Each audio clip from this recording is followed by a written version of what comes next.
السلام عليكم ورحمة الله وبركاته. بسم الله الرحمن الرحيم. الحمد لله الذي هدانا لهذا وما كنا لنهتدي لولا أن هدانا الله. أشهد أن لا إله إلا الله وأشهد أن محمدا رسول الله. اللهم صل وسلم وبارك على سيدنا محمد وعلى آله وأصحابه ومن والاه.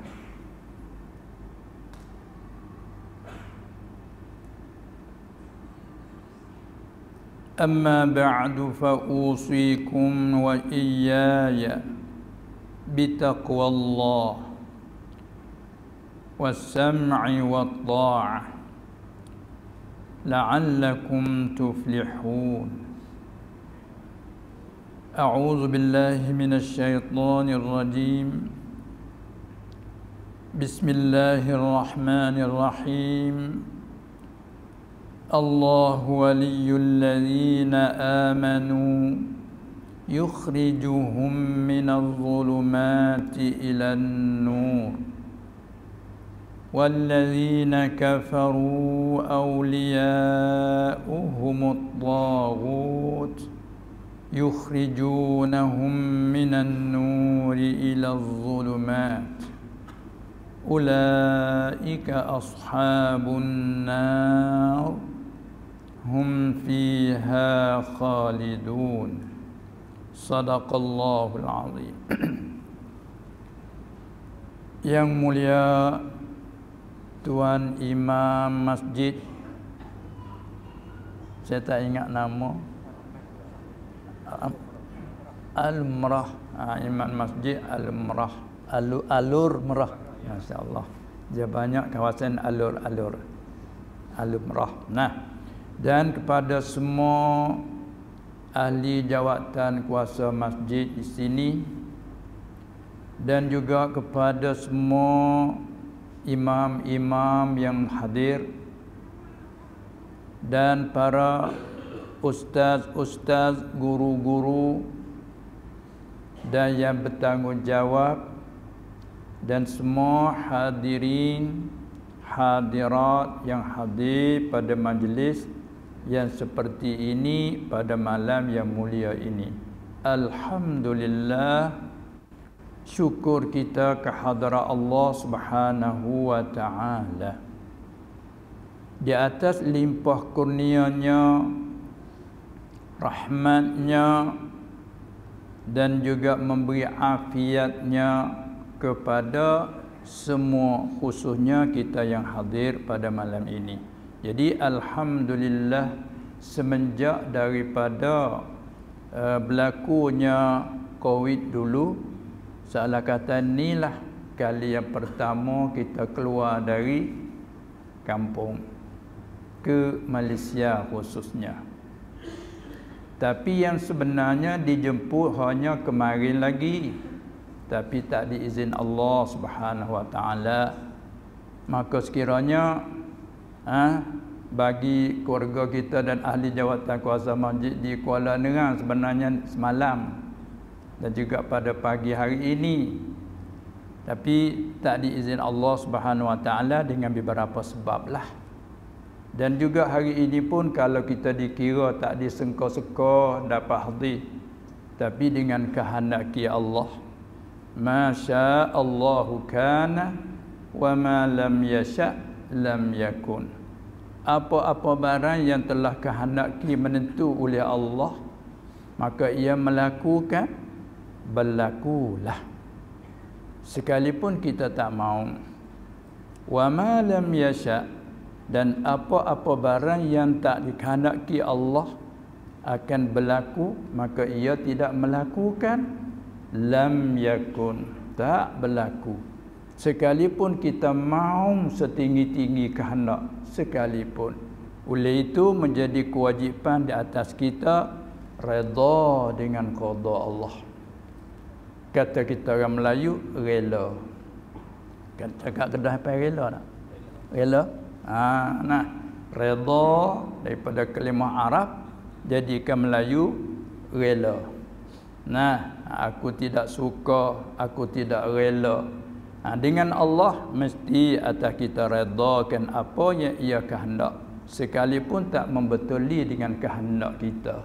Wa ma tasha'una illa an yasha Allah Rabbul Alamin. Dan tidak kamu kehendak sesuatu malaikat bawa kehendak oleh Allah. Artinya kehendak kita, mahu kita bila membetuli dengan kehendak Allah, zahir dan nyatalah. Kita syukur alhamdulillah. Dan juga sebaliknya, apa yang kita kehendak tapi tak membetuli kehendak Allah, tak berlaku. Wajib atas kita redha dah dengan qadanya. Subhanaka la ilma lana illa ma 'allamtana innaka antal alimul hakim. Itu Allah menceritakan jawapan para malaikat ya sebagai ibadur rahman.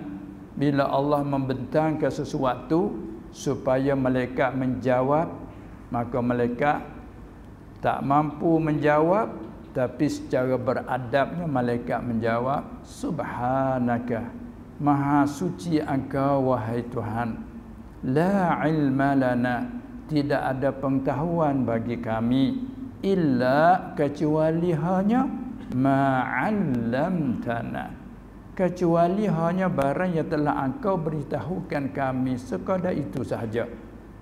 Innaka, sesungguh Engkau wahai Tuhan, anta, taukid, sesungguhnya Engkau wahai Tuhan, anta, Engkaulah al-alim, ya amat mengetahui, lagi al-hakim, ya amat bijak pandai.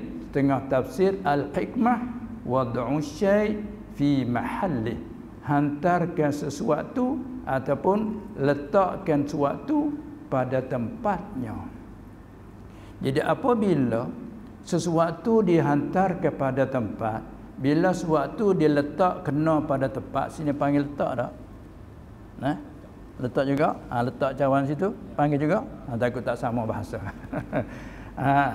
Apabila sesuatu dihantar, diletak kena pada tempat, siapa yang nak kritiknya? Tidak layak sama sekali nak kritik, kerana kena pada tempat. Tak boleh nak kritikkan lagi. Kalau dikritikkan juga, dari segi kita isa'atul adab, paling tidak panggil kurang beradab. Kalau sana panggil kurang ajar. Orang Jawa panggil kurang ajar, sini kena enggak? Kurang ajar. Jadi kalimah kurang ajar ni Allah. Itu. Jadi apa suatu masalah kalau letak tak kena. Misalnya kita ambil cawan teh, cawan kopi, dihantar di atas kitab. Ini kitab ilmu syarah ataupun Al-Quran mushaf. Kita ambil ke bekas sahih ini, diletak di atas kitab. Ini kena pada tempat dak ni? Tak kena. Maka ini mesti kita kritik. Siapa yang letak di atas ini? Jangan perlu kita layan. Tapi kalau letak yang kena pada tempat, tak boleh nak kritik lagi. Sebab itulah Allah Ta'ala kata, tak boleh ditanya daripada barang yang telah laku oleh Allah Ta'ala. Yang ini tak boleh tanya secara kritik. Itulah syukur kita kehadrat Allah Subhanahu Wa Ta'ala. Apa yang berlaku semuanya dengan kehendak Allah. Allah tidak melaku, melainkan dengan bijak pandai Dia dan dengan ilmu pengetahuan Dia. Dengan itu wajib jalah atas kita redha dengan qada. Kembali kepada rukun iman kita yang ke-6, wa tu'mina, dia panggil atas pada an tu'mina di awal kalau mengaji kaedah. Bil qadri khairihi wa syarrihi. Kita percaya dan kita beriman dengan qada dan qadarnya. Dengan makna semua perkara tak akan berlaku melainkan dengan kehendak Allah. Sama ada perkara yang berlaku itu pahitnya ataupun manisnya. Maksud pahit tak membetuli dengan kehendak. Kita kehendak suatu tapi berlaku tak membetuli kehendak kita, pahitnya sekalipun. Dan manisnya iaitu kita kehendak sesuatu perkara berlaku turut bagaimana kehendak kita, itu manisnya. Demikianlah itu sudah menjadikan terhimpun di dalam rukun iman yang kita selalu membilang. Rukun iman itu adalah 6 perkara. Nah, di antaranya beriman dengan qada dan qadar. Alhamdulillah, syukur kita lagi kepada Allah Subhanahu wa taala yang pada malam ini dapat kita berkumpul, dapat kita duduk di majlis yang bersama-sama. Semoga-moga dengan majlis ini dicucuri rahmat oleh Allah Subhanahu wa taala, dan semoga Allah menjagakan dan beri sihat wal afiah di dalam kesempurnaan ketakwaan kita kepada Allah Subhanahu wa taala. Teringat kepada ayat yang dibaca tadi, Allahu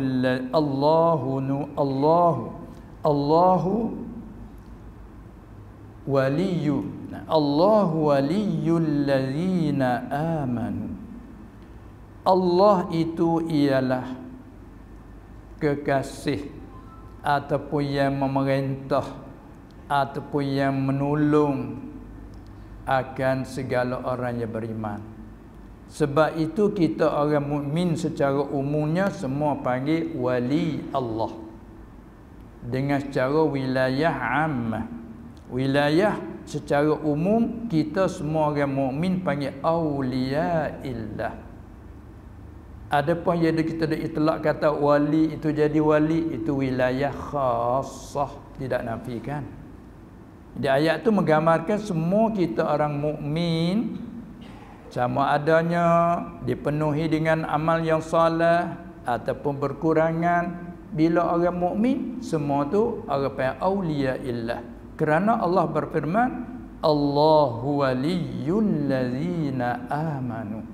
Allah itu ialah wali, kekasih bagi segala orang yang beriman.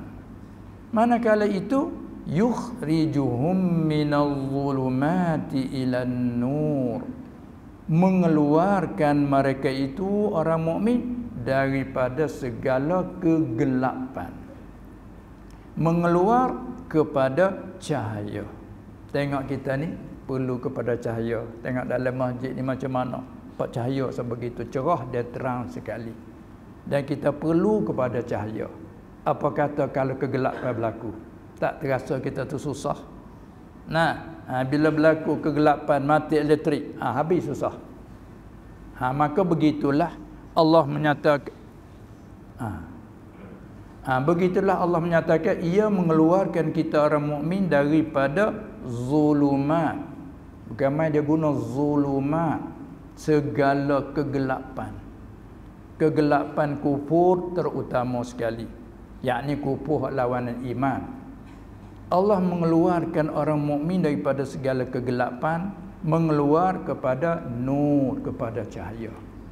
Maka cahaya itu cahaya iman, cahaya amal saleh, cahaya zikir itu zikir ini, bagai-bagai cahaya. Mengeluar daripada segala kegelapan kepada cahaya. Walladzina kafaru, dan orang-orang yang telah kufur, mereka yang tak percaya itu, awliya'uhumut taghut, segala wali mereka itu ialah taghut, yakni syaitan.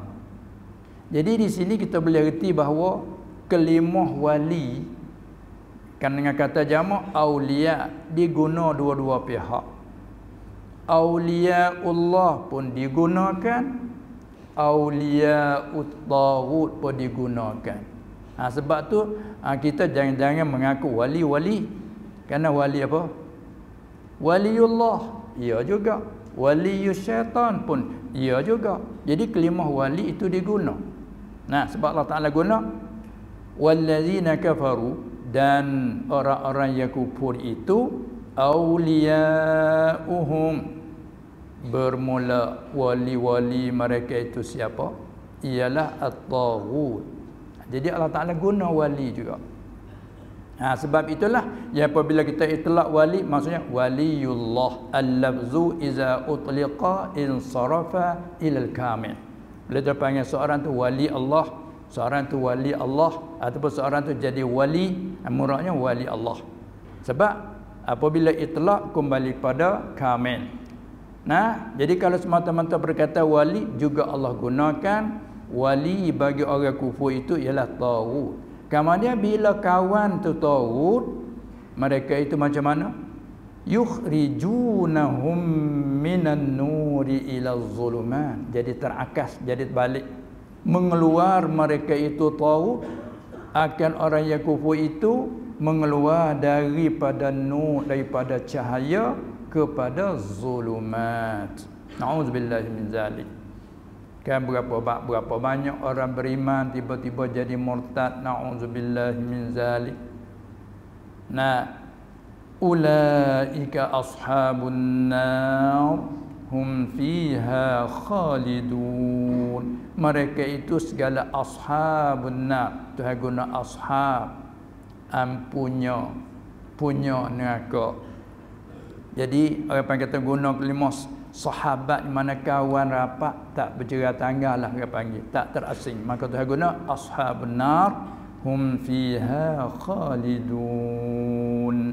Mereka itu adalah yang kekal, mereka itu di dalamnya selama-lama, tidak ada hari lagi untuk diampunkan. Ini sebagai janji dari Allah pada ayat yang lain. Innal ladzina kafaru wa matu wa hum kuffar ulaika Allah Ta'ala kata, sesungguhnya orang-orang yang telah kufur dan mati mereka itu, padahal mereka itu mati atas kufur, maka Allah Ta'ala kata ulaika alaihim la'natullahi wal malaikati wan nasi ajma'in khalidina fiha, kekal mereka itu di dalamnya selama-lama, la yukhaffafu anhumul azabu, taklah dimeringankan lagi. Ini Allah Ta'ala janji. Dengan sebab janji daripada situlah la yukhaffafu anhumul azabu, tak dimeringankan lagi akan azab, hanya sehari bertambah, setiap masa bertambah berat. La yukhaffafu anhumul azab wala hum yunzarun, dan tak ditangguh-tangguhkan lagi, tak dinanti-nantikan lagi sampai masa dia azab. Itulah dengan sebab ayat-ayat yang sedemikian, maka ulama rahimahumullahu taala, ulama usuluddin mengatakan orang yang mati di atas kufur itu ngikutnya sam'an sampai pada syarak, dia wajib dibalaskan dengan azab. Adapun pada akal, jaizun, harus saja, kerana semua makhluk dia. Kita manusia makhluk dia, syurga dan neraka makhluk dia, ikut dia sajalah. Itu semata-mata fikir akal. Wa huwa ala kulli syai'in qadir. Ikut dia saja, dan dia Rabbul Alamin, Tuhan yang punya sekalian alam. Ikut dia lah yang nak ambil yang ni bubuh syurga, nak ambil yang tu bubuh neraka. Hak neraka ke dia nak bubuh syurga, hak taat ke dia nak bubuh neraka. Itu pada segi akal jaizun pada akal, kerana tilik kepada semua tu makhluk dan kejadian dia, ikut dia sahajalah, tak ada siapa nak halang dia. Itu sekadar tu. Tapi bila tilik kepada janji daripada dia, punya dalil sam'i, tu hukumnya wajib orang yang mati atas kufur, sama ada kufur dari asal hingga ke akhir, ataupun dulunya orang mukmin akhir jadi murtad, mati atas kufur, na'udzubillah min zalik, mengikut janji dari Allah, ialah wajib neraka. Ada pun orang mukmin dua. Orang mukmin berserta dengan amal soleh, kalau mati atas itu wajib syurga, juga harus pada akal. Wajib syurga dengan dalil sam'i dan jaizun fil aqli. Ada pun mukmin yang asi, orang mukmin asal dia tu iman tapi derhaka dari segi kerjaan. Maka tu dia panggil jaizun fil aqli juga wa syar'i, ataupun dia panggil ya harus pada akal, harus juga pada janji dari Allah. Karena Allah Taala kata wa yaghfiru ma duna zalika liman yasha. Dia ampun bagi mereka yang dia kehendaki tapi dosa lain daripada kufur. Itulah jadi akidah kita ahli sunnah wal jamaah. Apabila kita dengar merupakan akidah, jadi dah penyimpul kita lagu tu, manusia tak sunyilah pada asalnya imma ada kala mati atas iman, kan? Ada kala mati atas kufur. Maka yang mati atas iman tu terbahagi kepada dua pula. Ada kala mati di atas iman serta dosa. Ada kala mati di atas iman serta baik amalannya. Maka yang mati di atas iman serta dosa pula, ada kala diampun oleh Allah, ada kala pula tak diampun oleh Allah. Sekalipun tak diampun oleh Allah, bila mati atas iman mengikut janji daripada Allah, jazaohum 'inda rabbihim jannatu 'adnin ila akhiril ayah atau ayat-ayat yang lain lagi. Itu akidah kita. Jadi apabila sudah jadi akidah kita begitu, mana-mana kita mengaji ayat Quran lain, ayat-ayat dan juga hadis-hadis memberi gambaran bahawa ini neraka, ini tak bau syurga, orang yang amal begini mati tak bau syurga, itu semua tu ditanggung di atas apa dia? Atas muakkad, tarhib, nak menakuti dan nak menggerunkan, ataupun mesti jangan kita berpegang dengan zahirnya. Ingat tahu dah. Bila orang mati di atas iman, sekalipun dosa besar, dia panggil ada dia janji daripada Allah tu hak syurga. Adapun bila orang mati atas kufur, janji dari Allah tidak ada lagi dia ampun sama sekali. Innallaha la yaghfiru an yushraka bih. Adapun dosa lain pada tu, wa yaghfiru ma duna zalika liman yasha. Dan Allah ampun akan dosa selain daripada syirik kufur bagi mereka ia kehendaki. Di situlah tempat ambil kata bagi mereka yang ia kehendaki. Kehendaki apa? Kalau kehendaki ampun walaupun mati atas dosa, seperti tidak ada dosa. Kalau sekiranya dia tidak ampun, maka dia dia menyuci sekadar dosa. Dia panggil azab, tapi sebenarnya menyuci. Azab orang mukmin ni sebenar menyuci. Faham tak? Azab orang mukmin sebenar menyuci. Ibarat bandingan macam kita bukan azab, kita menderakan anak kita. Bila kita larang dia tidak dengar, kita tidak patuh apabila kita suruh, kita marah tak anak? Kita marah. Tapi bukan marah arti menyeksa dia. Bukan arti kita mengazab ke dia. Kita marah secara ingkar, secara menyuci. Sebab tu bila kita marah dia, walaupun kita pukul dia, ketika kita pukul tu kita lafaz macam mana? Kalau orang petani lah, tiap sekali pukul ni ubat. Dia kata macam tu orang petani. Bila pukul anak ni ubat ni, tak dengar orang rakyat ni, tak herau ni ubat. Jadi puak tu ubat. Bukan ubat suap minum lama, dah ubat dengan penyemuk. Tu. Ni ubat. Di sini macam ada macam tu. Kemungkinan tak ada, tak guna ubat. Tak guna ubat, dia guna macam mana sini? Nak tahu bahasa sini macam mana? Orang petani macam tu dia guna. Sekali dia pukul, ini ubat ni. Tak dengar sangat rakyat ni ubat ni. Lepas tu bila tak mau dah minta maaf lah. Tak ada apa, selalulah. Ambil mandi, beri makan dia, beri duit pula. Sini guna macam mana? Nak tahu macam sini. Tak ada dia guna macam tu dah. Tak ada ni ubat ni. Jadi nak ayat kata ni boleh ambil satu perbandingan lah. Orang petani dia guna bila dia pukul anak, dia kata ni buat ubat. Tak erti sangat ni buat ubat. Kita faham kata ubat ni makan minum je ada, penyemuk ni pun ubat juga. Sahabat dia taubat daripada situ, kasih mesra kadang-kadang lebih pada hak penjuruh di awal lagi. Mari kasih kita terlebih pada hak nu lagi. Hak nu dia baik dari awal lagi. baik daripada awal. Yang ni ke Allah buahnya, ganahnya, tapi bila kita kasih lebih pada. Demikianlah sebab itu bila kita mengaji bab neraka, untuk orang mukmin yang asi itu tempat lain pada tempat azab orang kufur. Sebab itu dah waris pada hadis, apabila sampai masa orang mukmin itu suci habis keluar daripada neraka untuk masuk ke syurga, maka neraka itu kharab. Itulah menunjukkan bahawa nak masuk syurga dia tak boleh masuk dengan keadaan kotor, dengan keadaan kotor dengan dosa. Nak masuk dia kena dengan suci. Tapi dia berhak masuk syurga sebab dia ada iman. Sebab dia mati atas iman. Dia wajib syurga mengikut janji daripada Allah. Tapi nak selalu, itu tak boleh kerana dia ada kotor. Dia ada cemar. Cemar panggil tak sini? Panggil tak? Panggil tak? Cemar kotor. Maka lalu tu dia menyucikan dulu. Tapi cara menyuci, bagaimana menyuci tu? Menyuci dengan dia azab dulu. Seperti kita tengok orang menepa besi.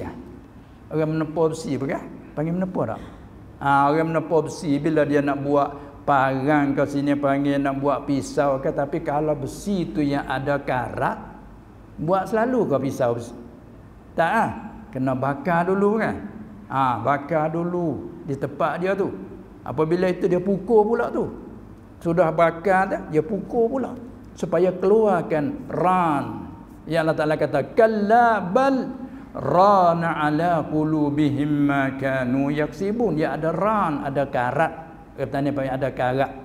Sini panggil karat. Jadi apabila nak menyucikan besi untuk kita nak buat jadi parang, kapak dan sebagainya, maka bakar dulu. Bakar tu bukan nak menyelesaikan besi, nak menghilangkan karat. Setelah ia merah, pukul pula. Kan dengan semata bakar tak keluar, pukul pula. Nah, setelah tu tengok lagi. Tengok ada lagi karat, bakar pula. Apabila pukul sudah tengok suci, bila suci barulah dia buat dia bentuk jadi parang suci. Demikianlah orang mukmin mati di atas dosa sekira Allah tidak ampun. Itulah sebab tu bi akidah ahli sunnah kita, orang yang mati secara hakikatnya dua aja. Imma mati di atas iman, wajib syurga.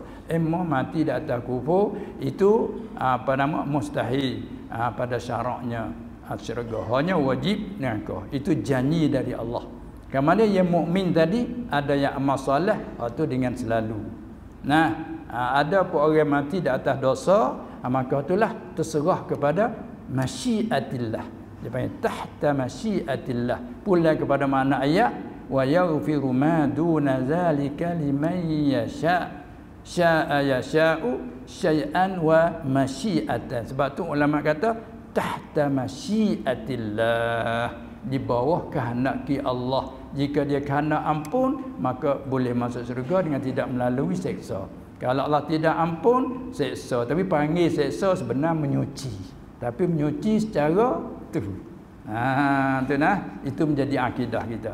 Apabila kita faham akidah ahli sunnahnya begitu, bila kita dengar ayat, kita dengar hadis menyatakan ayat tu beratnya kesalahan ni, siapanya kata tak dapat menciumkan syurga. Sedangkan syurga itu kuatnya, harumnya, dan serbak dia tu sebulan perjalanan sudah berbau. Tapi bagi orang ni tak dapat mencium syurga, balarah daripada kata tak boleh masuk. Bunyi sekaligus dia orang apa? Sedangkan dia orang mukmin, mati atas iman. Macam mana itu? Ini tangguh di atas balarah orang panggil. Itulah di antara akidah sebagai menjadi asas kita. Lepas pada tu, apabila kita faham akidah ahli sunnah, lalah timbul soalan, timbul masalah, kita mesti ada jawab untuk masukkan dengan akidah kita tadi. Itu sebagai akidah, sebagai muqaddimah laluan. Selepas pada tu, hak yang pentingnya kita nak pergi kepada beberapa soal-soalan. Maka bolehlah tuan imam dia bacakan soalan. Bismillahirrahmanirrahim. Soalan pertama, adakah memadai bagi seorang mukallaf hanya menghafaz sifat-sifat 20 tanpa memahaminya secara mendalam? Kita faham madak tu dari segi lafaz dan pertanyaan tu. Nah, dalam soalan berbunyi saat ni, cuba ulang sekali lagi. Apakah memadai bagi seorang mukallaf hanya menghafaz sifat-sifat 20 tanpa memahaminya secara mendalam? Baik. Adakah memadai seorang mukallaf? Bila sebut mukallaf, arti seorang yang telah dituntut oleh syarak dengan bahawa kita mempunyai akal, lagi pula sampai umur. Nah, jadi kata aqil dan baligh sampai umur. Maka panggillah mukallaf. Apabila apa mukallaf, mana yang ditaklifkan. Apa yang ditaklifkan? Tubik dua tafsiran. Satu tafsir taklif dengan mana ilzamu ma fihi kulfatun. Ilzam makna memaksakan barang yang ada padanya keberatan. Setengah tafsir taklif dengan mana talabu ma fihi kulfatun. Ada berbeza dua takrif itu. Nah, maka perkata taklif ambil daripada firman Allah, la yukallifullahu nafsan illa wus'aha. Itu selalu kita jadikan wirid. Banyak ingatlah tu. La yukallifullahu nafsan. Orang mengaji kaedah kallafa yukallifu taklifan. Kalau orang mengaji ilmu sarah tahulah tu kelimah tu. Nah, kallafa yukallifu taklifan. Terpanggil taklif. Manakala isim fa'il mukallif Allah Taala. Kita hamba ni dia kata isim maf'ul. Apa makna? Atas makna yang pertama, apa makna taklif?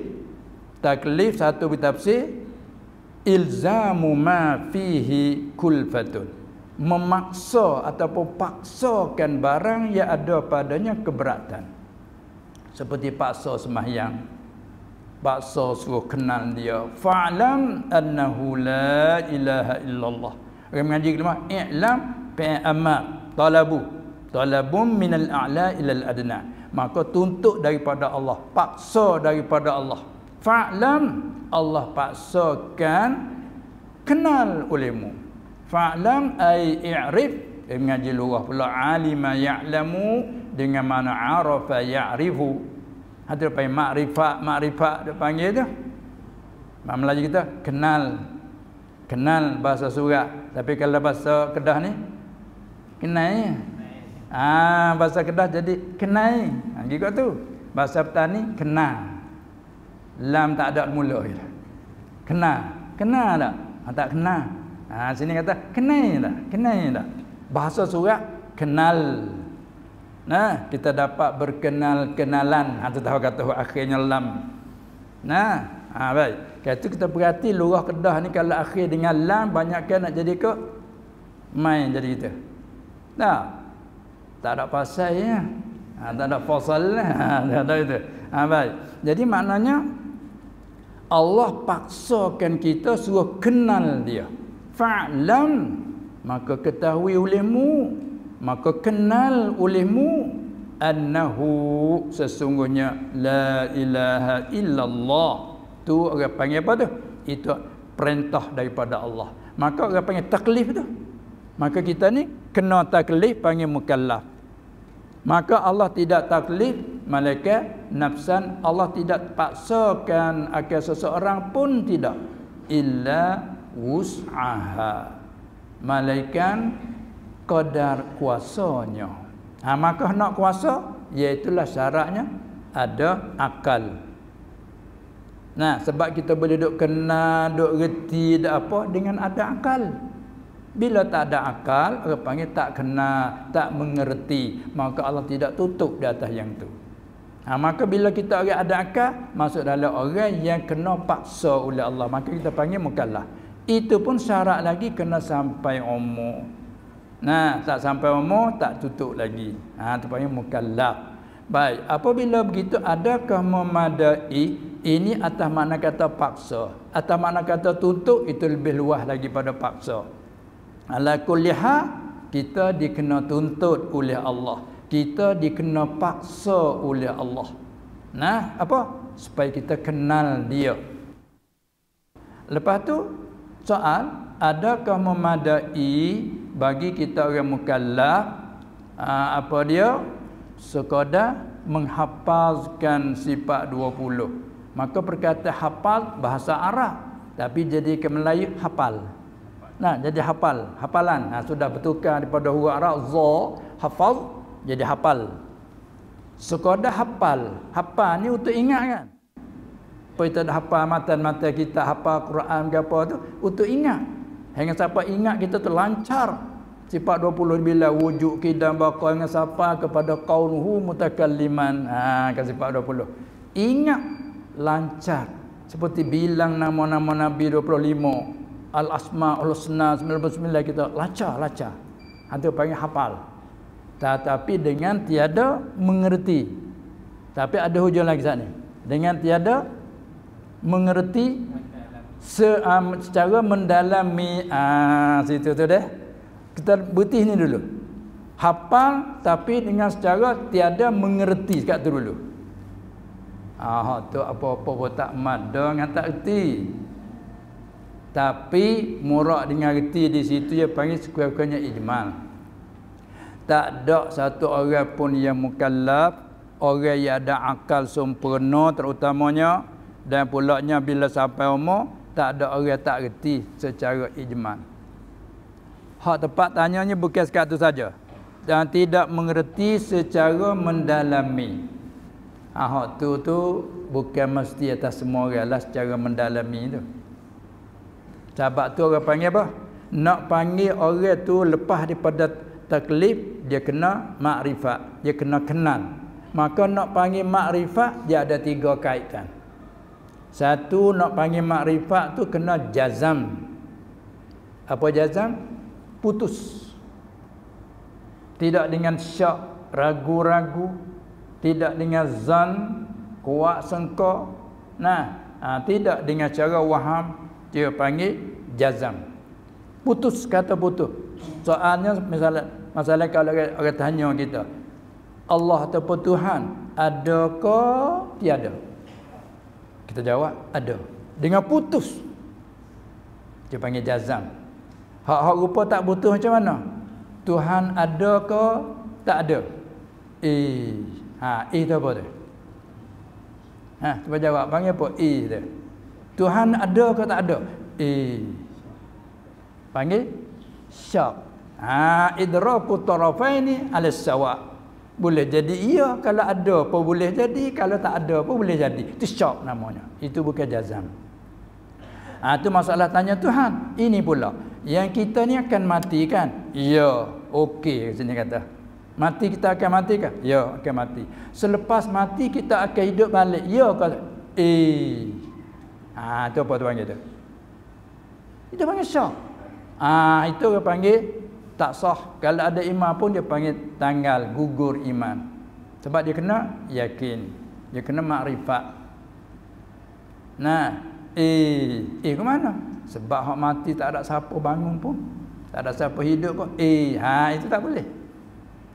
Itu nak contoh kata tidak jazam. Jazam. Kita ni mati, ya. Lepas mati akan hidup balik. Ya. Itu mutuh kita. Itu panggil jazam. Kemudian kait yang kedua, jazam yang membetuli bagi wakil. Kalau semata jazam, orang yang sembah lain pada Allah pun dia jazam juga. Tapi tidak membetuli wakil. Seperti musyrikin di zaman dulu, dia berpegang kata malaikat banatullah, inathan, anak betina Allah. Bagaimana Tuhan cerita wa ja'alul malaikata allazina hum ibadur rahmani inatha. Mereka itu menjadikan, yakni ja'ala mana i'taqada. Mereka itu i'tiqadkan, mereka berpegang turun menurun. Malaikat-malaikat yang sebenarnya ibadur rahman. Mereka berpegang kata inatan, anak-anak betina Allah. Tengok mereka jazam, putus mereka pegang begitu. Tapi membetuli wakil dah? Yang ni membetuli tak dengan diri perkara yang sebenar? Tak. Kerana Allah lam yalid wa lam yulad. Dan kita wirid setengah-setengah ada lepas solat tu ada kata alhamdulillah. Alhamdulillah apa dia? Alhamdulillahillazi lam yattakhidh waladan wa lam yakul lahu syarikun fil mulki wa lam yakul lahu waliyyun minaz zulli wa kabbirhu takbira. Ayat di akhir surah Isra kan. Setengah kita orang petani tu diajar buat wirid yang tu. Lepas wirid salah kat, tu dulu alhamdulillah allazi lam yattakhidh waladan. Apa tu? Walaupun kita kata tu ingat macam tadi. Hampa ingat dari kecil lagi. Saya ingat dari kecil lagi ayat tu. Kan ada wirid solat. Tapi apa arti tak tahu.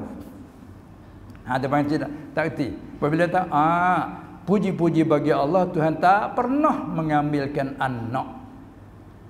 Maka bagaimana, dari mana kamu katakan malaikat itu anak? Apalagi pula anak betina, anak perempuan, itu lagi teruk. Semata-mata isbat anak tu pun salah dah. Maka nak menyata kata, nak panggil kenal, ngerti situ, satunya kena jazam, memutus. Tak boleh dengan ragu, apalagi dengan bahkan dengan zan pun tak boleh lagi. Zan. Jazam yang membetuli waqi', kena membetuli dengan diri perkara. Mutu kata Allah ada dan kita akan mati, lepas mati akan hidup balik. Ya, maka jazam kita membetuli dengan waqi' begitu.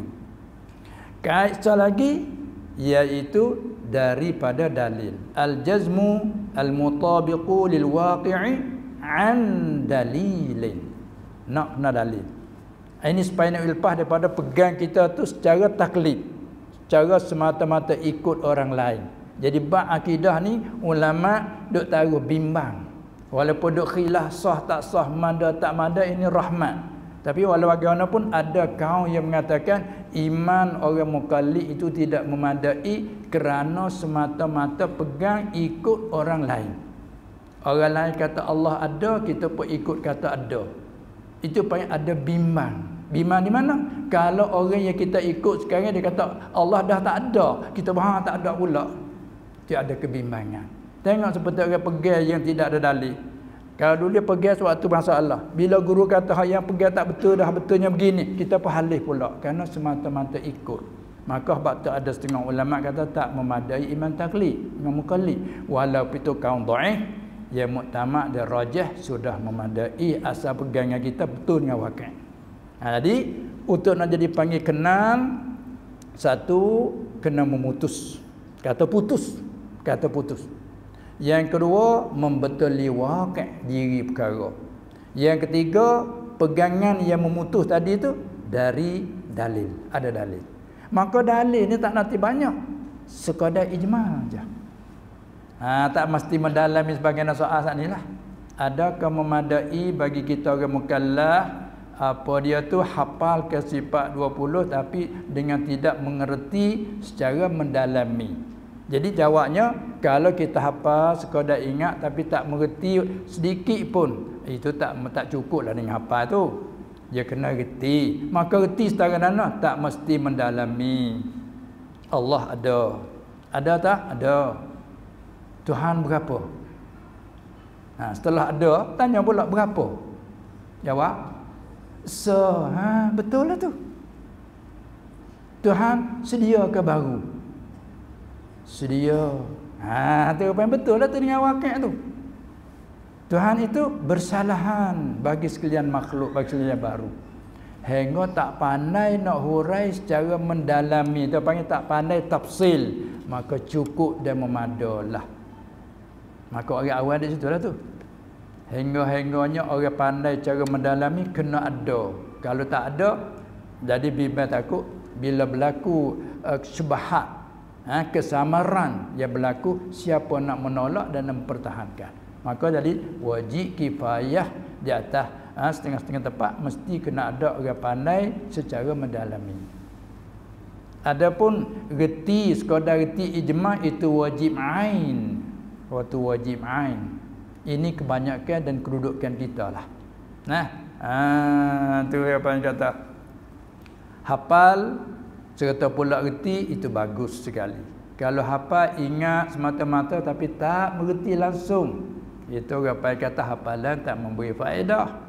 Hafal reti tapi secara ijmal. Maka itu memadai. Hak secara mendalami itu naik pada tahap fardu kifayah. Itulah di antaranya. Ini pun kadang-kadang kena hak syadid sangat tu. Siapa-siapa tak cepat 20, tak bang surga. Ada juga. Itu yang menyusahkan. Tu dia. Itu maknanya begitulah.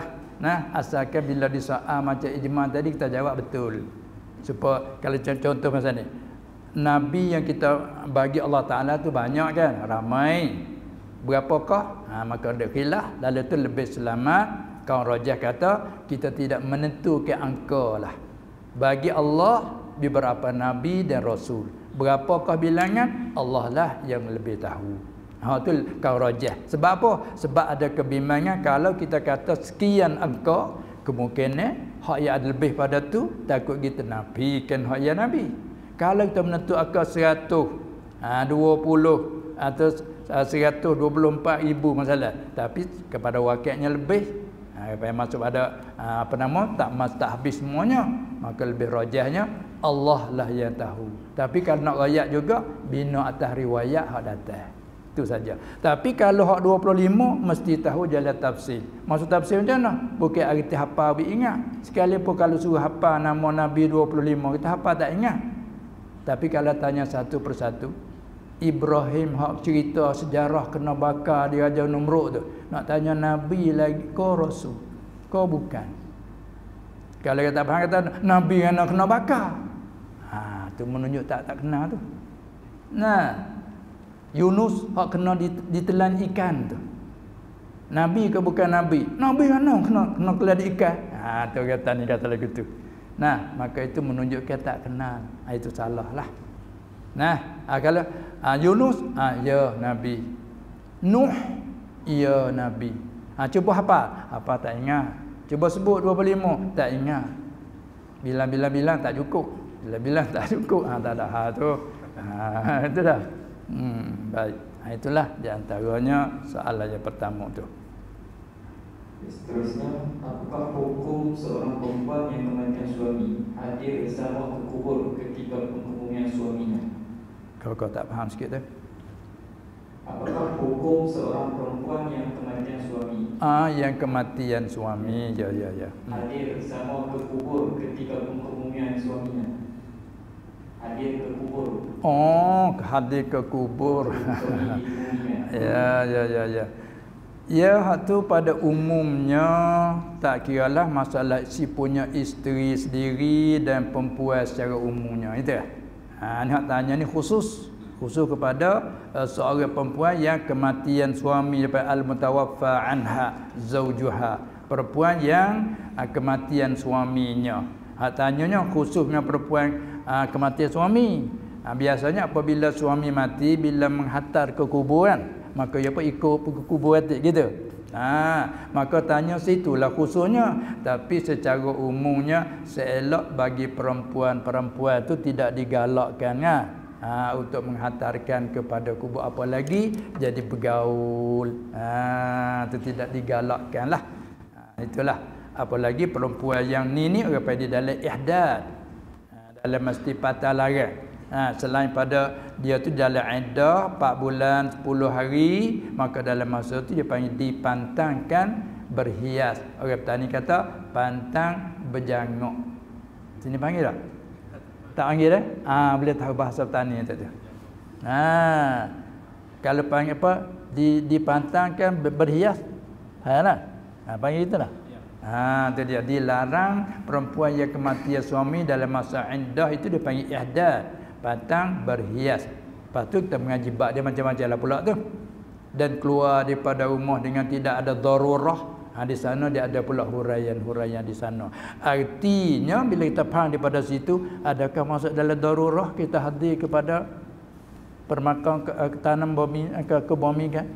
Tak sah. Bila tak masuk fahamlah. Itu dia nah.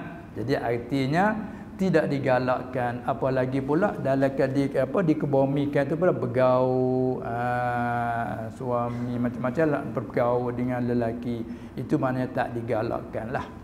Itu dia. Boleh.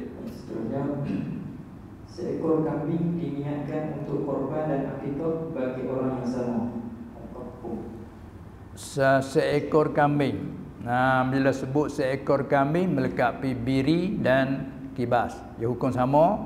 Jadi kita sudah maklum bahawa kambing, biri, kibas dia panggil tak terima perkongsian. Nah, ada pun lain daripada itu, lembu, kerbau dan unta itu diterima berkongsi tak lebih pada 7 kan. Manakala kambing hanya satu, memada seorang saja. Tiba-tiba itu seorang saja tapi nak kongsi apa dia, seekor kambing, nak akikah lagi nak kurban. Ni panggil apa, 2 in 1. Kalau ni panggil itu dah 2 in 1, sebutlah ni budak-budak fahamlah. Tu dia. Nah, seekor kambing bila kita nak guna sahajaku, inilah kurbananku. Lepas tu disampaikan dan juga akikah bagi anakku. Ini apa kita nak kongsi satu, dua perkara itu maka tidak memadai, hanya memadai salah satu saja. Nah, kalau kita niat di masa kurban hanya memadai kurban. Memadai kurban. Kerana kurban kita sudah maklum waktu tertentu kan. Ada pun akikah setiap masa, tidak terhad waktu. Baik, lagi sifat ma'ani yang diterjemah, tolong mohon jelaskan di dalam kitab Al-Qur'an. Sifat ma'ani yang diterjemah dengan sifat pendengar, perkataan dan seterusnya. Adapun dalam kitab-kitab sebelum itu diterjemahkan sifat ma'ani dengan ma'an ta'alluq. Jadi yang mana satu yang betul? Semua tu betul. Yang tak betul tu kita faham. Yang semua terjemahan kitab kerana semua tu alim ulama dan ulama Melayu semua tu. Yang alim nak terjemah daripada kitab bahasa Arab. Nah, dengan itu dia satunya kita ingat kepada bahasa yang diguna. Kadang-kadang tu bahasa tempatan. Walaupun berbeza dengan tempatan yang lain. Nah, jadi sifat ma'ani itu adalah istilah dia panggil. Kalau ngaji ilmu usuluddin dia panggil istilah dia. Setiap ilmu dia ada panggilan tertentu. Panggil istilah ittifaqu ta'ifatin. Nah, atas letakkan hantar ke suatu perkara ini hantar namanya ini, panggilannya begini. Lepas tu kita nak ambil umum dulu. Apakah sifat ma'ani dalam istilah usuluddin? Tiap-tiap sifat ia bahasa ada. Itu panggil sifat ma'ani. Pada dia kait pula. Ada sampai ke mana? Sekira-kira dia panggil taswir kalau mengaji kaedah. Sekira-kiranya sah dilihat. Kullu sifatin wujudiyatin. Setiap sifat ia bahasa ada. Ataupun dengan kata lain maujudatin. Setiap-tiap sifat yang ada. Nah, bahawa tu kalau kata yang ada tu tak umum lagi. Tiap-tiap sifat ia bahasa ada. Tu umum. Ada sampai ke mana? Dia taswir. Bihaitsu yasihu ru'yatuha. Ada dia tu sekira-kira sah dilihat. Sekira-kira sah dilihat, yani lau uzila annal hijab. Kalau Allah buka daripada kita hijab, naca dapat kita lihat. Kana ki situ pula hurai pula sekali lagi. Kana ki bihaitsu yasihu ru'yatuha ay bihaitsu yudriku bi apa dia? Bi ihdal hawa bihaitsu yudraku bi ihdal hawasil khamsah. Kana ki kata dengan sekira-kira sah dilihat, yakni sekira-kira didapat dengan salah satu daripada panca indera yang 5. Sebab panca indera 5? Panca indera 5 tu lah dia panggil satu asam, yang kedua al-basar, yang ketiga panggil az-zauq, yang keempat dia panggil syum, yang kelima mas. Maka di sini orang Melayu petani dulu. Sini tengok panggil macam mana. Orang Melayu petani panggil. Manakala panca indera yang dengan dia boleh kita dengar. Ni yang semua hadirin duk dengar apa ni? Dengar kita ke, dengar saya ke, dengar akan apa? Cuba jawab dulu. Dengar akan apa ni? Dengar saya. Duk dengar akan saya. Saya ni ialah nama bagi diri ni. Dengar diri saya. Tak dengar. Yang dengar apa? Suara. Yang dengar tu suara. Maka orang panggil suara, saut. Suara. Suara ni lah orang panggil sifat ma'ani. Karena kita dapat dengan pacan indera sam'an. Ini panggil apa? Dalam kitab panggil apa? Pacan indera apa panggil? Bahasa kitab panggil apa? Dalam kitab-kitab Jawi panggil apa? Sama kita dapat dengar dengan panca indera apa? Pendengar. Sebab di kita ada pendengar, kita boleh dengarkan suara. Maka pendengar tu panggil sifat ma'nan. Bila satu panggil ma'nan, bila banyak panggil ma'ani tu yang mandi kaedah lah tu. Baik. Yang semua kita pula nampak masing-masing. Saya nampak, semua hadirin nampak saya. Nampak dengan apa? Dengan panca indera hasatil basar. Kita Jawi panggil panca indera pelihat. Dengan ada pelihat, kita boleh lihat segala warna-warna dan zat-zat. Kita boleh lihat. Maka kita panggil panca indera basar, pelihat. Kemudian saudara kita ni pakai air baung, minyak atar dan sebagainya, pakai apa? Kita baung. Baung kan bauan. Segala bauan kita dapat baung dengan apa? Dengan panca indera pecium. Syum Allah Ta'ala menjadi sifat dalam ni. Maka ni panggil sifat makna. Dan juga segala apa lagi? Segala rasa-rasa ataupun kecap-kecapan kata dia panggil. Masin ke, masam ke, manis ke, pedas ke. Tu kita dapat dengan apa? Cuba rasa. Cuba rasa kita ambil di lidah. Pedas. Masin dan sebagainya. Maka segala masin, masam semua tu orang panggil kita dapat dengan panca indera zauq. Kecap ataupun perasa panggil. Dan satu lagi, ni kita sentuh sama kita. Kita sentuh tubuh kawan kita. Panas tubuh ni, demam kau. Ataupun sejuk tubuh kamu. Maka panas dan sejuk itu kita dapat dengan panca indera mas, pejabat dia panggil. Penjabat. Allah Ta'ala menjadi di seluruh anggota semua tak ada pejabat. Sentuh di tangan pun terasa, sentuh di sini pun kita dapat rasa sentuh panas. Maka semua tu dapat dengan panca indera yang 5. Mana kalau perkara dapat panca 5, panca indera terjemahnya sama, basar, zauq, syum, mas. Pendengar, pelihat, pecium, pekecap dan penjabat. Tu dia panggil sifat, dia panggil sifat ma'ani semua tu. Sifat ma'ani tu. Demikianlah qudrat, iradah, ilmu, hayat disambung sama basar dan kalam. 7 tu. Dia panggil apa tu? Sifat ya bahasa ada. Tiap-tiap sifat ya bahasa ada. Sekira-kiranya kalau Allah Ta'ala buka hijab, nanti dapat dilihat. Itu panggil sifat ma'nan. Bila jamak ma'ani panggil. Lalu itulah sahibu bakuratil amani. Tua kitab Baqarah yang ni Allah yarham wan Ismail, kita masyhur dengan Pak Da'i yang kakak kepada Pak Cuyih, Wan Idris gajah mati. Tu Wan Idris adik kepada Wan Ismail bin Wan Abdul Qadir bin Wan Mustafa, terkenal dengan tu Pendang Daya. Tu dia Pak Da'i, pada Wan Ismail bin Wan Abdul Qadir bin Wan Mustafa. Adik dia Wan Idris, tapi kita masyhur sini Pak Cuyih. Pak Cuyih gajah mati. Di sana Pak Da'i, dia tak kala dia buat kitab Baqarah, Pak Da'i Baqarah. Maka dalam terjemahan dia sendiri pun menyatakan, kerana dia terjemah semua kitab dia baik Baqarah. Itu kira sepupu dengan dia tu apa, kitab Faridatul Faraid. Tu sepupu dengan dia. Tu Wan Ahmad Jambu bin Wan Muhammad Zain bin Wan Mustafa. Tu nenek sama tu. Wan Muhammad Zain dua beradik, manakala Syekh Ahmad Faridah dengan pada Baqarah sepupu.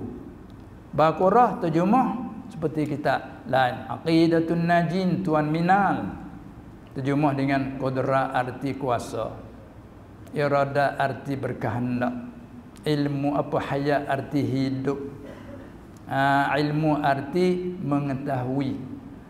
Manakala Baqarah dialah awal-awal orang yang tambah dan ataupun ubah daripada terjemah kitab Jawi dengan dia bubuh pe. Dia bubuh pe. Kalau kata berkehendak iradah arti berkehendak dia tak berkehendak. Orang lain kata qudrat arti kuasa dia bubuh pe, berkuasa. Manakala ilmu orang lain terjemah mengetahui dia halih pengetahuan. Kalau nak kata semua pengetahui pun ia juga. Begitulah dengan sampai pada apa dia sama pendengar, basar, pelihat dan kalam perkata. Dia pe. Jadi bila dia terjemah kitab tu begitu, banyaklah ulama-ulama Melayu di petani dan lain kritik dia. Iktiraf, kritik. Kritik ke satunya kerana berlainan dengan ulama-ulama Melayu terjemah. Satu kritik. Nah, tak ada lagi orang terjemah macam ni. Maka dia pun terima kritikan itu. Akhir dia buat syarah. Mula dia terjemah, dia buat Baqaratul Amani sebagai buah. Kalau kata buah kayu ke mula-mula keluar panggil buah apa? Sulung. Buah sulung, orang petani juga panggil buah umbidahan. Buah umbidahan dia besar tak seperti hujung dahan lah. Tu dia letak nama dia Baqaratul Aman. Ini soalan sulung hak dia karang kita ni. Jadi apabila timbul kritikan, dia buat pula syarah lepas pada tu Tabsiratul Adani. Apa tafsirah? Nak menyatakan, nak menerangkan kepada orang-orang yang rendah untuk mengertikan apa yang dikeliru dalam Baqaratul Amani. Akhir orang kritik tadi beberapa iktiraf semuanya. Kecuali beberapa orang saja. Begitulah. Maka murid ke murid bersetuju. Sebab bila kita tengok huraian dia dengan kita contoh tadi. Contoh di mana? Contoh masalah panca indera yang 5 tadi, semua orang Melayu petani panggil sama' basar, pendengar, pelihat. Syum, pekecap, pecium. Dan zauq, pekecap ataupun perasa, mas, penjabat. Tu Melayu petani panggil pe. Maka orang kritik yang pertamanya kerana tidak pernah orang ulama Melayu berterjemah macam tu. Yang kedua pulaknya kerana sekaligus nak beri waham dengan pe tu, pe dengan mana tuan punya. Pemain, tak kata kan? Pemain, pekuasa itu tak? Pekuasa kena ke orang kan? Orang yang berkuasa panggil pekuasa besar. Pekuasa besar. Maka kena pada orang. Dan juga nak keliru dengan satu lagi dia panggil alat. Isim alat kalau yang mengaji. Alat masalah? Alat nak kita lepas makan, ada sisa-sisa makanan lekat ke apa dia kita selah gigi. Maka kita panggil guna apa tu? Panggil apa tu? Panggil apa?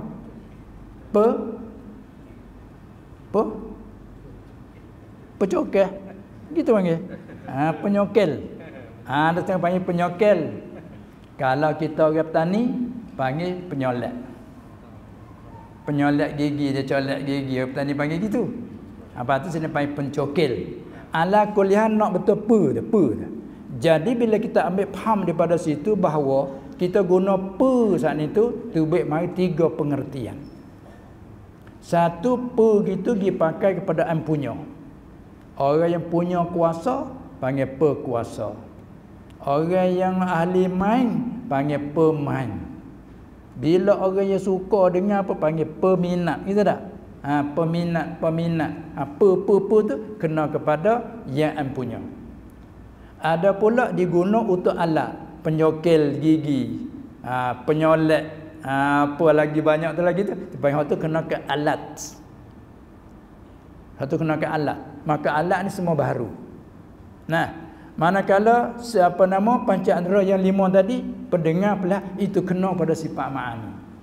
Maka dari situlah yang pada ambil kata bila orang Melayu kita panggil kepada sifat ma'ani pendengar pula, begitulah qudrat, iradah, ilmu, hayat sama basar kalau sifat ma'ani ya sama. Lagi pula dia terjemah dengan bubuh po itu dia nak ihtiraz, nak lari daripada takut kesamaran dengan samaratus sifat dia panggil. Ni dalil dia panggil ni. Ada kena mengaji banyak hari tu. Duk pondok alah. Tu dia. Jadi walau bagaimana sekalipun apabila berlaku kekeliruan mesti kena menerangkan. Kalau tak timbul kekeliruan tak apalah. Tu asalnya. Jadi hak yang dia nak lari daripada apa? Bila kata kuasa, qudrah arti kuasa. Dengan kuasalah, dengan dialah kuasa. Mana satu? Sedangkan kedua perkataan tu kata yang sama tapi makna lain-lain. Kita ada kuasa. Dengan ada kuasa lah kita kuasa nak buat apa-apa. Maka dua guna kuasa tak makna lain-lain tu. Kita ada kuasa. Kita ada kuasa, kita gunalah kuasa tu. Kita kuasa di atas nak buat apa saja. Itu makna lain-lain tu. Kita ada kuasa. Kuasa tu sifat ma'ani. Dengan dialah kuasa atas buat apa saja. Kuasa yang kedua tu orang panggil samaratus sifat. Bila lagi sakut dengan barang lain orang panggil ta'alluq namanya. Dia nak beza situ. Ada pun kalau kata qudrat artinya berkuasa. Nak ayat mak sifat yang ada di zat. Dengan dialah kuasa atas menjadikan semua dia panggil ta'alluq. Tepat menyata lagi hayat artinya perhidup. Itu ayat nama sifat yang ada pada zat Allah. Artinya perhidup. Dengan dialah hidup. Dia panggil samaratus sifat dia panggil. Dia nak situ. Itu mana halusnya dia. Itu akhirnya orang iktirafkan dia. Lepas tu duduk lama-lama mari akhir-akhir ni timbul. Dia pasal dia isu. Dia bila mari tak faham, dia timbul sekali. Tapi hikmah apa? Nak halusi kepada orang yang kurang memahami. Kalau tak timbul isu, kita pun tak halusi. Itu hikmah semua. Itulah dia panggil ilmu. Man yuridillahu bihi khairan yufaqihu fid din. Siapa-siapa kehendak oleh Allah akan khairan ay khairan aziman kathiran. Dia panggil tanwin lit ta'zim. Siapa-siapa Allah kehendak nak beri kebaikan yang besar, kebaikan yang banyak, nasayufaqihu fid din ay yaj'alhu faqihan fid din. Allah menjadikan yang tu faqih. Apa makna faqih? Ambil daripada al-fiqhu ai iaitu al-fahmu lima daqqah. Halus pada memahami. Tu orang panggil orang lebih sebab dia panggil fuqahanya lebih. Betul orang tanya Ibn Hajar, apakah perbezaan antara fuqaha dengan muhaddisin? Muhaddisin, istilah muhaddisin, jadi muhaddisin lagi fuqaha semata-mata muhaddisin. Ini orang nak jadi ahli hadis, muhaddisin dia tupu kepada satu siqahnya. Dan peringatan dia tu tinggi. Peringatan dia tu ingat sungguh. Sifat dia pula orang panggil kata dipercayai. Lagi pula orang saduq, orang sangat benar. Maka rawi lagu ni boleh diterima. Itu apa yang muhaddisin. Ada pun faqih ni terkadang bab hafalan tu terkadang kurang peringatan, tapi halusi dalam dia faham tu. Dia panggil faqih tu. Tu panggil fiqh fid din. Demikianlah setiap ulama dalam menghuraikan dalam setiap-tiap bab ilmu, mereka guna halus dalam membicarakan. Itulah di antaranya yang pada dia terjemah kitab Baqarah berbeza daripada kitab Jawi-Jawi yang lain yang sebelum daripadanya terjemah dengan dia memasukkan supaya nak beza antara sifat ma'ani dengan ta'alluqnya ataupun sifat ma'ani dengan samaratus sifat dia panggil. Dia kena beza pula apa beza samaratus sifat dengan ta'alluq. Dia panggil pengajian tu dalamlah tu. Kita orang awam tak faham tak apalah tu. Tak faham tak apa. Tak erti tak apa. Jangan Tuhan ada ke tak ada tak tahu. Jangan. Tuhan kuasa tak tahu. Jangan tu jangan. Ada perkataan seperti ni tak apalah tu. Khusus pada orang yang mengaji. Oleh yang demikian bagi orang bermasyhur dengan ilmu sangat lebih satu bagian jihad yang terbesar. Kerana nak menghadapi dan dengannya boleh nak jaga satu bagian nak jaga agama. Bila datang kekeliruan dan syubhat mestilah yang ni tolong hurai menerangkan. Itu. Apa kita beralih pada yang lain pula. Seterusnya mohon Bapak jelaskan tentang murad, makrifah, hakikah dan tariqah. Oh, itu pun kena mengaji lama juga tu. Itu kan masya-Allah.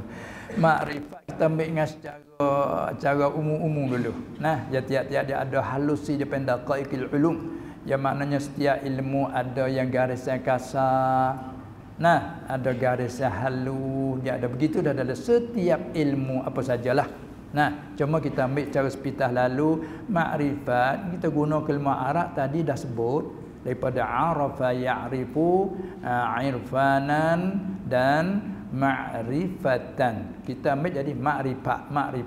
Bila terjemah Melayu betul-betul kenal. Nah, itu makrifat. Ni kita sama kita ni bila temu. Siapa ni? Saya tak kenal. Bila tak kenal saya tanyalah. Orang mana tu? Saya tak kenal. Nama apa tu? Saya tak kenal. Nak jawab tak kenal saya lah. Nama apa? Tak kenal. Dari mana? Tak kenal. Ataupun siapa? Tak kenal, tak tahu, tak kenal, tak tahu. Dua tu dua air. Apa? Sebab tu makrifat menjadikan wajib ain. Sebab Allah perintah suruh kenal. Pas kenal saat itu dia ada pula martabat dia. Kenal tu adanya secara tinggi martabat kenal, adanya rendah martabat kenal, macam-macam. Supaya kita mengaji kan? Kita mengaji mula-mula kita dulu tak kenal huruf hejaan. Kan? Tak kenal alif ba ta, tak kenal. Tapi bila kita belajar mulai kenal. Lepas tu mengaji mengenal lah itu orang kata. Mengenal lah hingga sampai kalau ia boleh hejaan sendiri dia boleh heja, maknanya dia kenal. Tapi sekadar tu, kalau lebih lagi dia tak dapat lagi. Atau kata kenal tu dia ada martabat dia pula. Nah, martabat awam dan martabat khawasul khawas dia naik pula tu. Batu hakikat, tu dia tinggal hakikat diri perkara.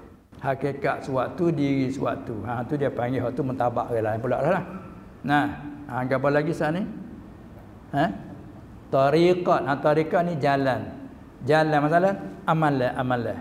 Orang ni jalan nak kenal Allah, satu jalan. Orang ni kenal Allah, jalan ni semua tu pergi kepada kenal, tapi jalan tak sama. Kalau kita nak contoh kan seperti kerja kita ni. Orang ni berjaya dengan menego. Orang ni berjaya dengan perkebun. Orang ni berjaya dengan bertukang. Semua tu capai kejayaan, tapi melalui tak samalah kerja masing-masing. Pas berkebun saja tak sama pula. Yang ni kebun apa? Ini rambutan, yang ni kebun durian, yang ni kebun macam-macam, tak sama pula. Begitulah tarekat. Banyak jalan untuk sampai kepada Allah. Sebab itulah kadang-kadang kita menerima daripada satu guru tarekat dia lagu ni cara dia, cara amal dia. Cara dia amal belah ni. Ni cara amal ni belah ni. Semua tu panggil tarekat. Cara amal untuk menuju kepada kenal Allah. Itulah tu apa ambil garis yang kasar tu. Lepas tu seorang perempuan berkahwin hanya beberapa hari tetapi belum bersama dengan suaminya. Adakah haram dia bersalaman dengan ibu atau bapa kepada suami? Halih pada situ pergi pada bab munakahah perkahwinan. Seorang pasangan dia sudah berkahwin. Yang ni maksud berkahwin itu kerana kelimah berkahwin dia tu dua arti. Mabda' dia pakai kita terjemah daripada nikah lah. Nakahayan kihu nikahan. Kita terjemah berkahwin. Maka perkataan nikah dia mempunyai dua makna dia. Hak mabda' nikah dengan makna akad. Kata si wali, aku berkahwin akan kau sianu hingga akhir. Kata si suami, aku terimakan nikah. Tu panggil juga nikah dengan mana akad. Tu panggil mabda'. Kemudian satu lagi nikah dengan mana apa? Setelahnya nikah, maksud daripada nikah berlakulah ambil kesukaan. Dia panggil maqasid bagi nikah. Jadi apabila soal tadi, soal sepasangan sudah pun berkahwin, yakni akad. Sudah akad, ada ijab qabul cukup dengan rukun dan syaratnya, maka diagakkan sahih. Ma yu'taddu bihi wa yu'tabar sah. Tetapi secara akad saja, tidak ada hubungan. Ini kinayah daripada tidak bersekedudukan suami isteri itu. Hanya sekadar akad nikah saja. Kalau orang petani panggil nikah gantung. Sini panggil macam tu. Panggil juga. Sama. Nikah gantung. Sama ada gantung sebulan ke 2 bulan ke ada bertahun dah gantung. Moga nak mengaji lagi, mesti duk belajar lagi. Gantung 2 tahun. Maka disampai duk gantung tu terputus di jalan. Yang ni jadi perceraian gitu. Jadi perceraian dengan belum duduk antara suami isteri itu. Maka soalnya, adakah dia tanyanya boleh nak bersalaman, maksudnya bermusafahah. Salaman, assalamualaikum, waalaikumsalam, tu salaman. Tapi kita panggil salaman dari segi musafahah. Nah, kita simpan lagu tu dah. Salam, bukan salam dia ni. Ini musafahah. Nah, itu. Berjabat tangan sungguhnya. Berjabat tangan. Tu ada bersalaman, assalamualaikum, waalaikumsalam, tu bersalaman. Tapi istilah kita sini panggil salam juga.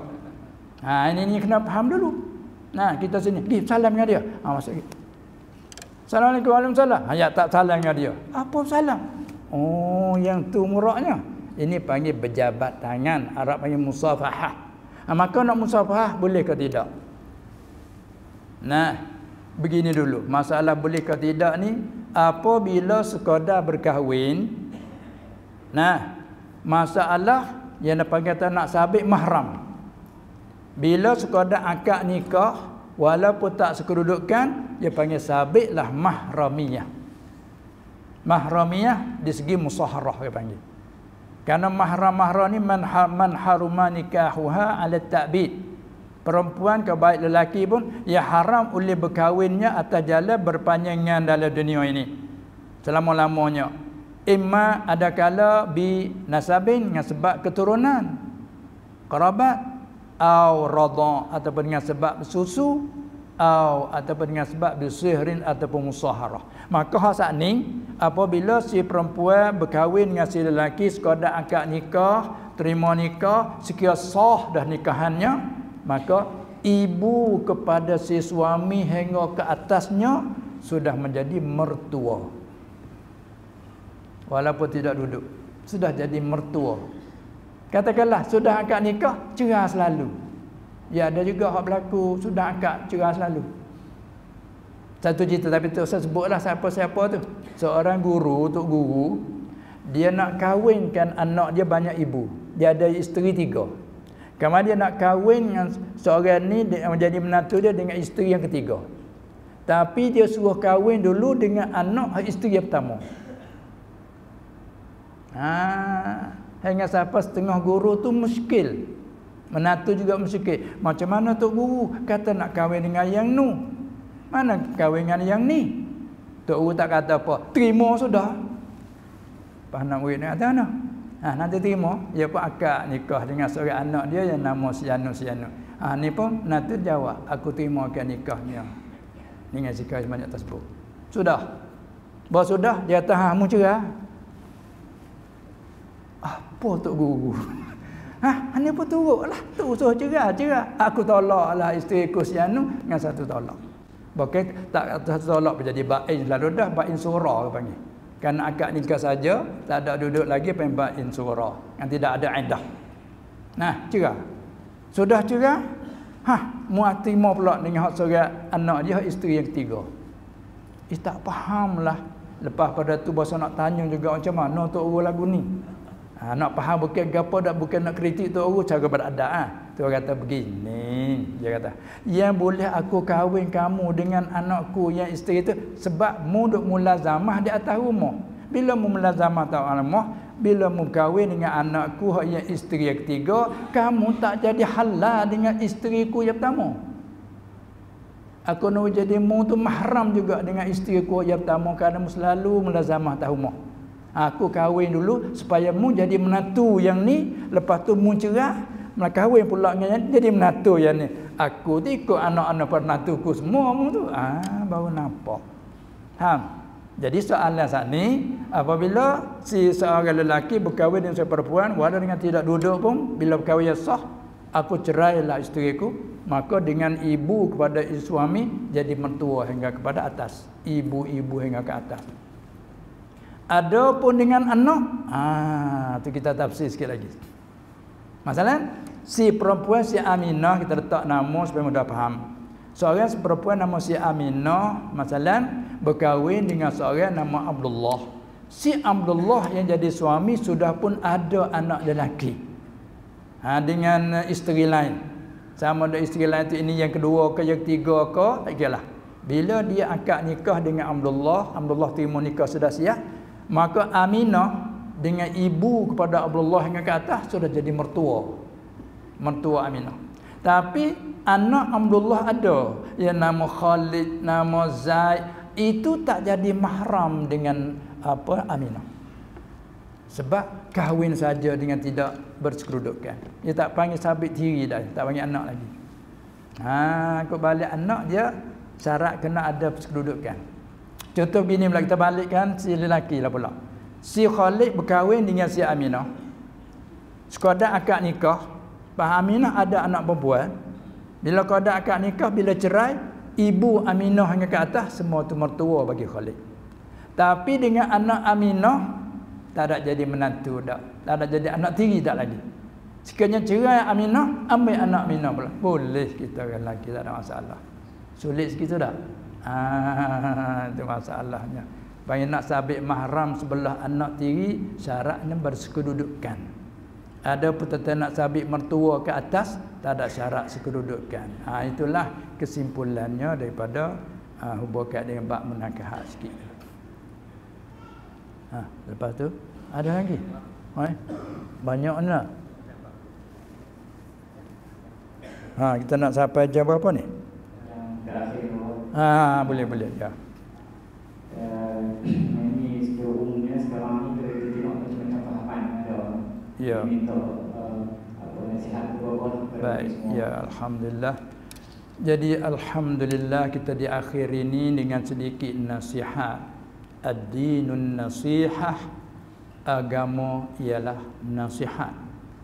Nasihat arti menyucikan, arti membersihkan, arti mentasfiyah, mentapiskan daripada kekeruhan-kekeruhan. Daripada kekeruhan ditapis supaya menjernihkan.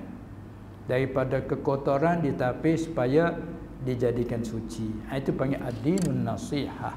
Maka diminta supaya sedikit nasihat. Apa itu? Nasihat secara umum di akhir zaman, di mana-mana saja kita berada, tak sunyi daripada perselisihan.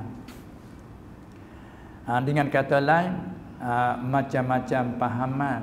Pahaman tak apa dia. Faham bahasa kita apa? Cuba arti Melayu dulu. Faham bahasa Arab. Fahima yafhamu fahman Arab. Melayu dulu. Apa? Mengerti. Ataupun kita buat erti. Buat pula erti. Itu dah. Bahasa surat arti kita buat tinggal erti. Kalau itu faham tak apa. Erti. Jadi bahasa kampung dah. Erti. Itu faham. Kalau gitu pahaman, pahaman ni masuk nun di belakang tu. Bila masuk di belakang arti lain adalah semata-mata faham, mengerti.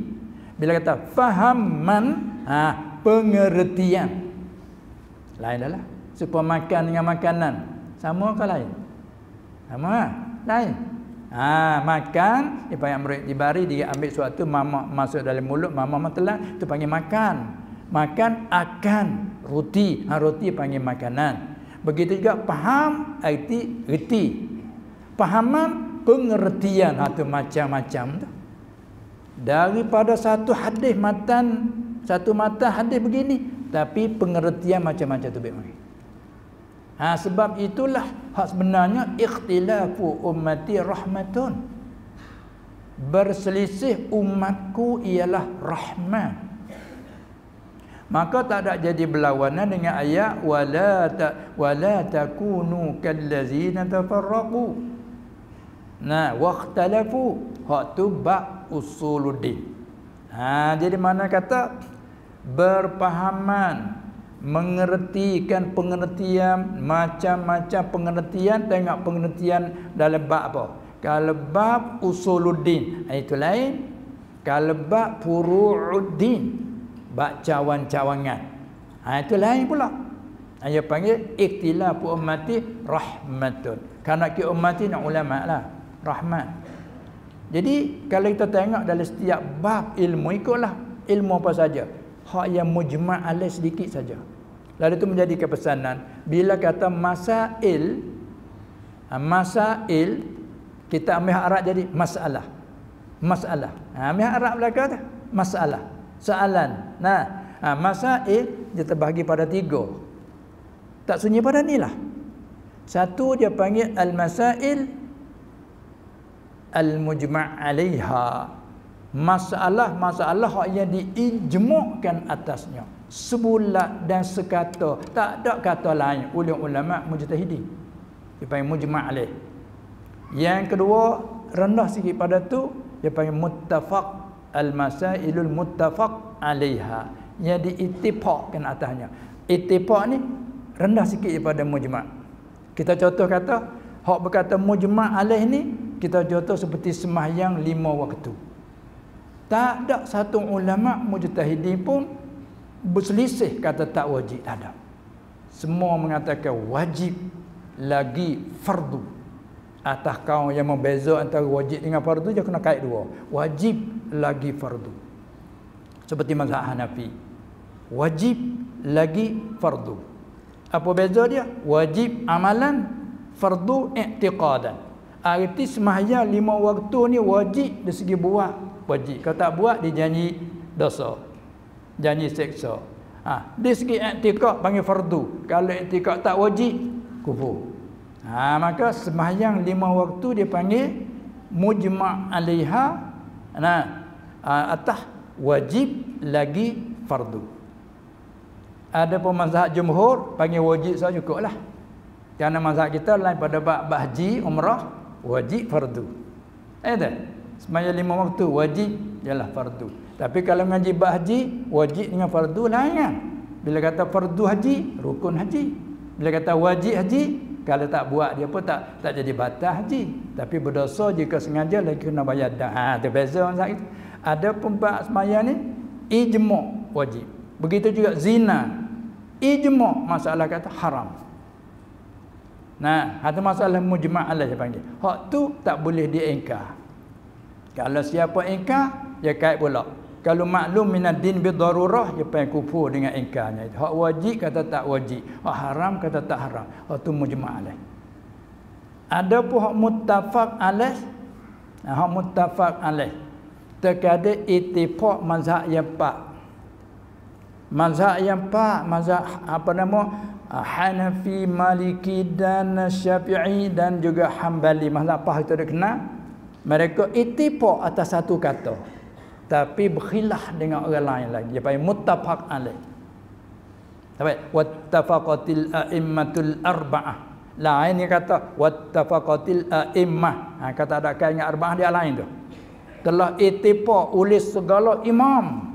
Nak periksa ada ke tak segala lain setengah-setengah imam mengatakan lagu lain. Kalau tak ada dia panggil ittifaq tu mana ijma'.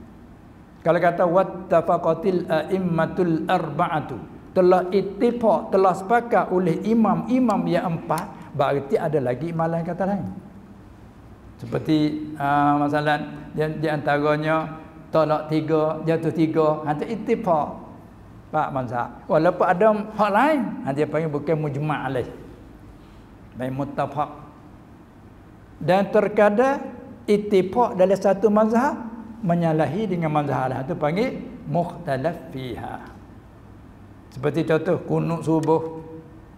Kan? Kunut subuh. Mazhab kita Syafi'i ittifaq atas disunatkan. Tapi khilaf bagi mazhab lain. Dia kata tak sunat. Adanya guna pula bid'ah. Dia panggil masalah mukhtalaf fiha, ataupun dengan kata lain masalah khilafiyah. Bila masalah khilafiyah bukan jadi bergaduh, rahmat. Tapi rahmat kena pandai kita guna. Cara menyampai pun kena menyampai kena cara-cara. Kalau tidak orang panggil mengelirukan.